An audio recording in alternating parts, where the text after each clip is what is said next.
Frodan, what are your predictions? How are you feeling this is going to end out? I pick Strelok. Not necessarily because I don't like Sen. I think Sen is great. He's beautiful. He's handsome. He can do 2 ab rollers, which is fantastic. Yep. And Sen's funny. He's also like at level, like we talk about people being high level in Diablo, man. He is high level in Defender, the mobile app game where you just like sit there defending with arrows and like frost rays and fireballs. Yeah. He just sits there playing for hours and hours and hours. I actually said, okay, so Sen and Todd had a show match here at the NASL studios, and Todd was there diligently working, making sure that he was He's like practicing, ready for the streaming. Yeah. I was like, Sen, do you want to play? He goes, no, don't want. I was like, why not? He's like, oh, I want to play my game. I was like, what are you playing? He's like, a Defenders game. I was like, my God. And he's sitting there with his iPhone just plugging away at that. And he's like, he comes up to me. He doesn't say anything for the longest time. Yeah. And when he finally says something, he comes up to me and he's like, I was expecting like, do you want to practice or anything? He's like, do you have a charger for an iPhone? Like after everything, like he comes with me very serious, as if like his puppy died or something. He comes with a sad face, like my iPhone is out of power. But guys, and then he goes on to win 4-2. I know, right? He goes on to win. Freaking boss. Let's introduce our players. Starting from the bottom right, we have Sen from Team Gamma Bears over in Taiwan. Chia Cheng is his name. Yang Chia Cheng. Yang Chia Cheng. It's really tough for me, even as a Chinese person, to say that. Top left-hand corner, we have FXO Strelok as the green Terran, and he's going for Command Center first. I do want to mention, oh, I forgot my prediction, actually. Let's go over that. I choose Sen. Go, Sen! Sen, I choose you. Use tackle! No, he would use, what would he use? Barrel roll. That's what he would use. Why? No, Sen is, he's lovable. He's a bear. He would definitely eat stuff and harvest stuff. Like, bears are really good at, like, harvesting honey. Yeah, you got that from Winnie the Pooh, right? Well, and also just natural facts of life. Like, have you ever turned on National Geographic? It's okay, man. I've not. I've seen them eat I'm more salmon. cultured than you. It's pretty That's obvious. probably the more standard way to go with it, but you'll get there, Frodan. Whatever, dude. You'll get there. Whatever. Now, Sen, he's going for very standard build. You can see that his pool is finishing up. He's going to be able to double queen very soon. Strelok went for Command Center first, and Sen did manage to get peek of it, at least in terms of is able to waltz up there and catch whiff of it. And Sen, he's how would you define his ZVT style, Andre? Drones. Okay. Actually, every style of his is drones. That's true, even in ZVZ. I've talked to so many Koreans about Sen's style, and he actually has a very, very famous style in Korea. Everybody knows him very well. And they say that Sen just makes drones, and the times that you think that he shouldn't be making drones, he makes drones. And everybody always says, in Korea, I've talked about this with Golden, and who was the other? Oh, and Violet. And they both said that, yeah, he defends situations where you would think that you wouldn't be able to defend. And his micro is actually very intelligent, and he just makes stuff for himself and defies logic a lot of times. Yeah, I mean, even if you think back into when Sen was in GSL, and he made that epic defense against, it was OGS Vines, I believe, and Sen did a fantastic defense. It was on blistering sands of all map too, and he's just able to really come out ahead in situations where sometimes you don't think he can, and that's going to be really important against someone like Strelok style. Loves his timings, love his build orders, and is very precise with how he executes everything. You can see the first building switch already happening. Oh, and Sen, just barely missed the train there. But he got enough information. He sees the command center done. He sees the factory and the reactor. So, in essence, that was a very successful circling. Unfortunately, he doesn't see the starport. Now, that was his first scout. I want to mention that. So he doesn't actually know what his opponent is capable of yet. But he sees the very fast orbital command center. I do want to mention that this orbital command center is so fast, he should know it was command center first. So there's a lot of things that are cut out. A lot of different early timings are actually cut out of Strelok's potential, and I think that's why we saw this hatchery actually being put down. The hatchery is pretty safe because, you know, Hellions, they're going to be kind of slow and a kind of late. So getting this hatchery, hopefully he will be able to defend against anything that comes. It is Banshees with Cloak, though, and that might prove to be a lot of trouble.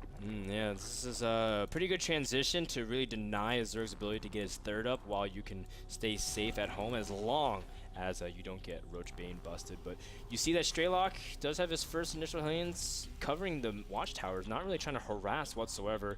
Sen's been, I guess, pretty impervious to that, spreading his creep as well. But what is Sen doing back home? He's finally getting speed at a pretty reasonable time. He hasn't really put his drones back on gas, though, only really keeping the two at his natural. Now starting to saturate all three gases. How does Sen really react to this? Does he need to get more queens out to really deal with these banshees, or does he just simply need to get an Evo Chamber? Well, he's probably going to get the Evo Chamber from here. He knows exactly what his opponent's capable of. Now, it is Catechus Reactor inside of that tech lab, and he's actually faking now. No, not faking out. Caduceus, excuse me. But it won't be Cloak, and still, I think Sen will defend against Cloak build. But that gets canceled immediately, and a Viking is going to pop out. But you know, it will force his opponent to incur a little bit. Excuse me. It will incur a little bit of damage, forcing his opponent to make a couple of evolution chambers. But still, I think Sen comes out ahead because he has this one expansion. And unless he can kill some drones, he'll be in a terrible position going into mid game. That is Strelok. Yeah, Strelok, obviously the reason why he's not able to do so much is because he went for a command center first, but his initial Hellions do get some good shots on the drones. And immediately, Strelok trying to get good position with his Hellions, but of course this is all a ploy so he can finish up his third base and stay even macroeconomically. And Strelok looking pretty solid, just picking off a couple of drones there, not losing any units. It's always a great trade. You can pick off drones for nothing. The third command center is finished. That should merge into an orbital command center pretty soon. There it starts right now. Stim and +1 armor are researching at this point, but Sen, I'm just looking at him. He has his 4th hatchery. I would actually expect a 5th hatchery to pop out pretty soon, just because he will be droning pretty hard from here, and on top of that, he can afford it going this style, which is a mass Zergling style with upgrades. So he's in a great position, I think, to take out his opponent. We'll see. Strelok might be mustering up some sort of push in the coming 5 minutes. Yeah, a couple of Strelok's units did get picked off there as Sen puts the Viking trying to see if they can get one more snipe on the Overlord, and it does, so supply blocking Sen. Very nice little thing there. You know, Strelok's just picking off units whatever he can. I love it.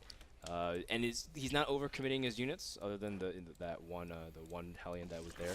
You can see that Strelok also is just getting ready to keep up in upgrades as well. He's going double engineering bay. We've been seeing more and more of these F-Terrans, trying to see if they can match the upgrade powers of these mass Zerglings. Strelok is going to scan and try to see if he can pick off some of these tumors, which Sen's been doing a good job spreading the creep. Nonetheless, though, Sen should be prepared for this. He's got 42 Zerglings in production here. He's also pulling all of his queens, should be able to push back the Banshee. And this is so Sen style. You can see all the queens and Zerglings springing to action. He's going to try to get a good surround. He will get it on all the units. They will stim, but it's too late at this point. Picks up, and a beautiful defense. Now think about how efficient that was. He's been droning this whole time. The second his opponent steps on creep, all the units get made. The second they actually move a little bit too far out, all the Zerglings will be able to defend. So it was great play by Sen. The queen count is perfect, and he is so far ahead of his opponent. Income tab shows 77 to 63 with the 4th hatchery almost finished. And he will be at 8 gas very soon. Now with that, he's able to do anything he wants. He can go Zergling, Baneling, Infestors. He could basically trade as much as he wants to, which is where he wants to be at, and then expand even more. And his opponent will be very, very behind just reproducing the army. Let's take a closer look at what just transpired. You can see that initially Sen bringing the queens was very helpful to hold off the banshees, and you can see that staying on creep that long, even though Strelok removed the creep tumors with the scan, just ends up getting surrounded and getting pushed back. A fantastic job by Sen in holding off a very light push from Strelok as we head back to a live broadcast. But you know, Strelok, again, this was all pressure to keep any attempt to shut down the third base up. Strelok has what he wants. Even though he did lose some of his units. Now, Sen also has what he wants. He's at 95 drones on 4 bases pretty comfortably. Strelok does try to see if he can get some Zergling kills with his Hellions, but he's also scanning and eliminating these creep tumors. Sen's going to run up here to the natural. Strelok should react by lifting up his depots and holding back, but Sen pulls back as well. And both players are they're just sending units, not really trying to commit to anything, really harass each other. And I like what Strelok is doing, just trying to be everywhere on the map here, really take map control away from Sen. Well done. Just picking off some of those drones, then picking up his Marines. Now the Infestor count has started. The Hive is already just about 75% of the way done. The Spire was started at the same time. So he is looking to go to that Greater Spire tech. Of course, Broodlords, Infestors, and Corruptors. That is exactly where you want to be. The Zerglings for now are just being produced to defend against any potential huge pushes. But I like where Sen is going with this, and he will kind of consolidate everything in a little bit. It looks like the push out from Strelok will proceed on. Now the Zerglings are not in position for a counterattack, so he actually has to force some sort of engagement here. Yeah. And I think that helps out. Oh, is he going to go for the counterattacking option? I don't know. Well, I don't think that's wise. Strelok has his 2-2 timing. And this is looking very savage because of the position his army is in. It's going to be very hard to remove it. Oh, Strelok having his tank in range of the Spire cards. That's not going to help. But you can look at how fortified he's in position. The Zergling's going in for the third base. But look at this bunker and supply depot, SimCity. That's exactly how I would want it if I was in the Terran army. But Strelok doesn't pay attention to his army, gets fungled in the front. He's about to get surrounded as well. The hatchery is much well alive. And with that, Sen, is he going to be able to clean up everything else? A lot of his infestors are dropping as well. Beautifully played. Oh. I can't believe he actually did that. Yeah. I didn't think, well, of course, I think the Zerglings at the third base did focus too much attention for Strelok, and he wasn't microing his front correctly. All those Marines in front is bad. You want to actually layer them, so when the Zerglings come in, the siege tanks are protected. But at this point, Sen is just massively ahead, and as you can see, because Strelok doesn't have any... Was he able to get... No, he won't. But because Sen has this huge amount of time, he will be able to sit back, start getting Corruptors and his Broodlords. And that Broodlord, Infestor, Corruptor composition is just so hard to deal with, especially against an 8 or 10 gas Zerg. Strelok's gonna fall back. His 2-2 timing no longer is relevant because you can see that Hive's already done for Sen for a while. And you can see that Sen is really just taking over the map. You can see that he's also setting up defenses everywhere, leaving pockets of units around his bases. That's exactly what you want to do. Strelok trying to see if he can drop. That's exactly what he needs to do to keep Zerg busy while he gets up his answer to Hive Tech, which is pretty tough. Andre, why don't we break down a little bit of late game TVZ, especially with the options Strelok has now that Sen's established what he wants in late game. I think a lot of players have been going towards Viking Thor Marine and just looking to have that overall power. I don't think theoretically that is the way to go, especially if your opponent, the Zerg, have some sort of huge advantage in economy. If they're an equal, maybe. If Terran is ahead, yes, I think that is capable because you can just have reproduction much faster than your opponent. But at this point, I think this is a really difficult composition to do. Sen should have a pretty nice advantage over his opponent. We'll see in a little bit. Ooh, nice pick off, but the fifth base gets taken out over here in the mid-right as well. Yeah, and I think Strelok will trade that every day. 10 supply for a base. And Strelok, yeah, he does lose a medevac and some Marines and his ability to control the back half of the map for him, but sniping that hatchery was really good because now all of a sudden Strelok's in good position to take his fourth base and keep on even base amount of Sen. Now Odyssey is kind of similar to Dual Sight in terms of expansion pathing. It's very rotational base. And speaking of that, we see the Zerglings go straight onto the Funkles, onto the Marines and the tanks before they're able to really get in siege mode. And look at the spread of Fungals. It is an absolute epidemic. As you can see, the rest of those Marines drop, and that was a very close call for Strelok. Very well done by Sen, but needs to keep his infestors alive. Now here's the big problem. He needs those siege tanks, because without siege tanks, you can actually switch over to Zergling Baneling very efficiently. And yes, Marines are good, but at this point, because Sen's creep threat is so far in to the opponent, well, I guess into the map, you know, consistently Strelok will have to be attacking on to creep. So it's a big problem for him. He's going to look to play the defensive game from here on out, but this is just saying you will have the economic advantage from here on out. I have to look to have very efficient trades, and that doesn't happen when Broodlords, Infestors, and Corruptors are out on the field and in plentiful numbers. Yeah, Broodlords are out onto the field at the moment, and Sen is moving out pretty aggressively, taking center of the map control, which will play to be really, really, really important.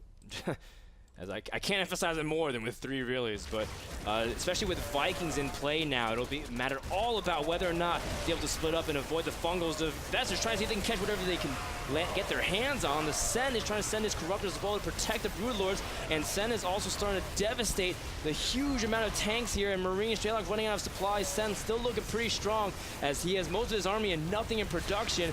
Look at how strong Infestor Broodlord is with the Corruptors, and there it is, even some Queens transfusing Sen with a very strong late game push. How can Strelok face against this incredible Might of Zerg? This is insane, as Strelok, he doesn't really have any option to defend against this. If you don't have ghosts, it's almost over at this point. The Infestor count is too plentiful with their energy, you know, causing so much damage to the Vikings, to the Marines, and even keeping the units out of range for them to actually deal damage against, whether it be Broodlords or the Queens or Infestors or whatever it might be. Transfuses are consistent on those Broodlords, and it's such great control of this army.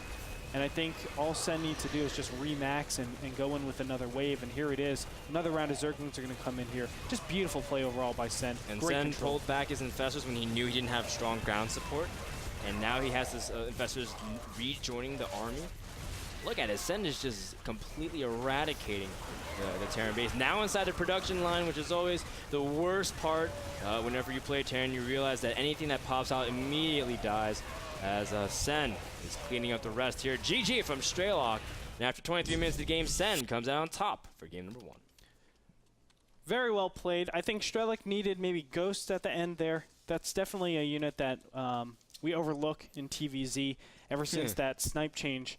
But don't forget, you can still 2-shot Infestor. Well, now you can 2-shot Infestors a lot easier. And you need that EMP for the Queens, because I think Queen plus Broodlords are just too strong to only have Vikings, Thors, and Marines. You have to overmake them, and that does give a lot of tech transitions for Zerg to take advantage of that, even if they overdo it. So a tough position for Strelok to be in, but overall very well played by Sen, and the first match will go to him. So guys, we want to thank GameMiner for the game number 1. GameMiner is a smartphone application that reminds you about NASL broadcast. Download it at handleopera.com. We'll be back to see if Strelok can protect #1 seed here in Division 3, or will Sen be able to close the gap and potentially switch things around after this break.